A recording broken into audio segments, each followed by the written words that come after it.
বিসমিল্লাহির রহমানির রহিম। আসসালামু আলাইকুম। স্বাগত জানাচ্ছি সবাইকে দেশ বিদেশের রান্নাঘর থেকে।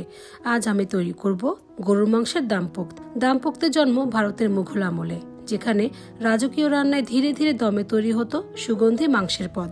অল্প মশলায় কিভাবে তৈরি করা যায় গরুর মাংসের এই দামপোক্ত, তা আজকে আমি আপনাদের সাথে শেয়ার করব।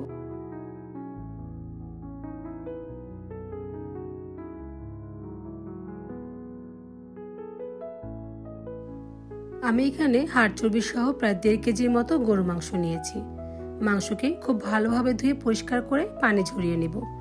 পানি ঝরা হয়ে গেলে মাংসের সাথে আমি লেবু ও লবণ মিশিয়ে ভালো করে নেড়েচেড়ে রেস্টে রেখে দিব আধা ঘন্টার জন্য।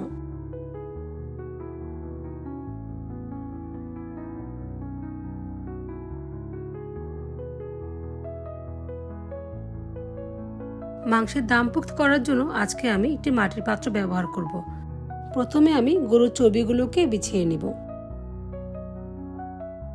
তারপর পর্যায়ক্রমে মাংস ও হাড়কে বিছিয়ে নিব।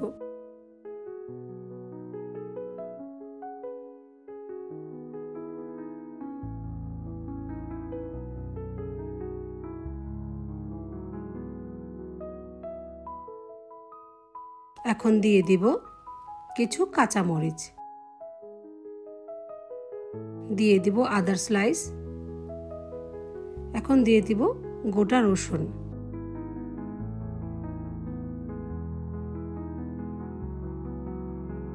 দিয়ে দিচ্ছি আস্ত পেঁয়াজ, এখন দিয়ে দিব খোসা সহ প্রায় 4 থেকে 5টি আলু,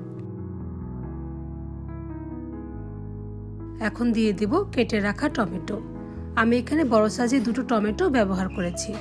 দিয়ে দিচ্ছি আবার 2টো পেঁয়াজ এবং 2-3টি রসুনের কোয়া।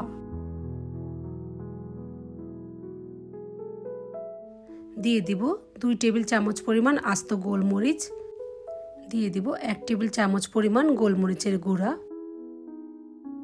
দিয়ে দিচ্ছি জিরা ও ধনিয়ার গুঁড়া 1 টেবিল চামচ, দিয়ে দিচ্ছি প্রায় 1 টেবিল চামচ পরিমাণ লবণ,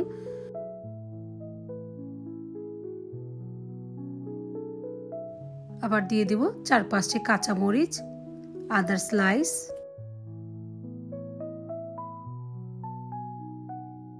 দু টেবিল চামচ পরিমাণ লেবুর রস ও মাংসে একটি সুন্দর ঘ্রাণ আসার জন্য দিয়ে দিব 2 টেবিল চামচ পরিমাণ ঘি। এখন আটার তৈরি খামের দিয়ে পাতিলের মুখটি ভালোভাবে আটকিয়ে দেব, যেন ভেতর থেকে বাষ্প বের হতে না পারে।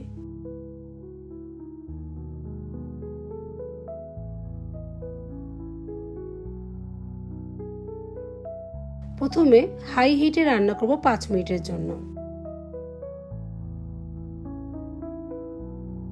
5 মিনিট পর চুলার আঁচটি কমিয়ে দিয়ে দমে রেখে দিব প্রায় 2 থেকে 2.5 ঘন্টার জন্য।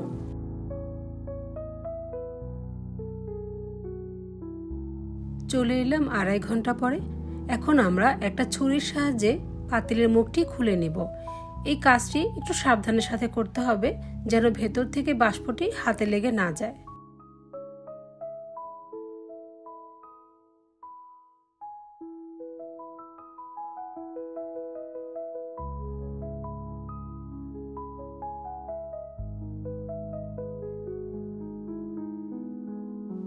এখন হাঁড়ি থেকে মাংসগুলোকে একটি পাত্রে তুলে নিব।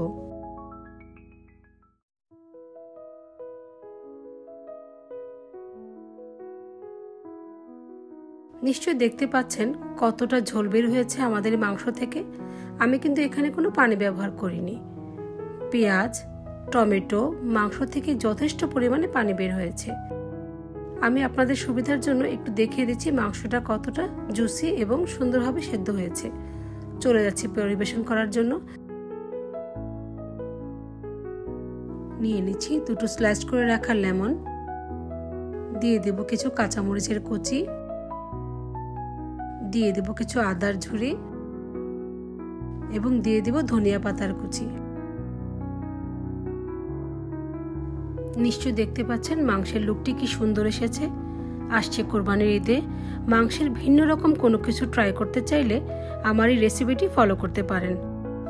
আশা করি আপনারা কেউ নিরাশ হবেন না। এতক্ষণ ধৈর্য সহকারে আমার রেসিপিটি দেখার জন্য আপনাদের সকলকে ধন্যবাদ জানিয়ে আজকের মতো এখানে বিদায় নিচ্ছি। ধন্যবাদ সকলকে।